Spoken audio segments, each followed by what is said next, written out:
বাবায় ঘুমায়, ভাই বোনেরা ঘুমায়, দুঃখিনী মা ঘুমায় না। মাথার কিনারায় বসে বসে পাহারা দেয়। ও মা, বাবাই ঘুমায় গেল, ভাই বোনেরা ঘুমাইলো, তুমি কেন ঘুমাও না? মা কয়, বাবা তোরে রাইখা আমার চোখে ঘুম আসে না। তুই রাতের গভীরে কখন মা বলে যদি ডাক দাও, আমি মা সাড়া না দিতে পারলে কষ্ট পাবো।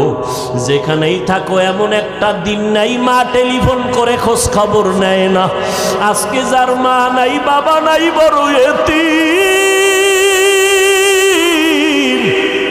ওর কাছে জিজ্ঞাসা করো মা বাবা কত বড় সম্পদ। ঈদের নামাজ পড়িয়া যুবক ছেলেটা কবরের কিনারায় হাউমাউ করে কান্না করে।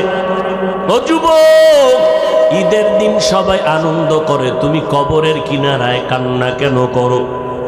যুবক বলে, ভাইজান গত ঈদের নামাজে আমার আব্বাকে নিয়ে এক যায় নামাজে ঈদের নামাজ আদায় করেছিলাম, আমার মা মাথায় হাত দিয়ে আদায় করবে। ও সন্তান, ওই মা বাবারে যারা এখনো পাইছো দোয়া নাও, মা বাবার থেকে দোয়া নেওয়ার চেষ্টা করো। আর যার মা বাবা কবরে 2 ফোঁটা চোখের পানি ছেড়ে একটু দোয়া করিও রে বাবা।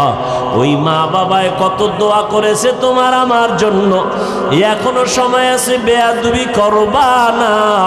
অন্তর থেকে আমার মাওলার কাছে তওবার নিয়তে বলো, আল্লাহ মরে গেলে যাব, হায়াতের মালিক আল্লাহ, ইজ্জতের মালিক আল্লাহ, আজকে থেকে আর নামাজ ছাড়ব না, ওলামায়ে কেরামের বিরোধিতা করব না, মা বাবার দোয়া নিয়ে চলবো, 5 বেলার নামাজ পড়ব, স্কুলে পড়ি যেখানেই থাকি নবীর সুন্নাত অনুযায়ী চলবো।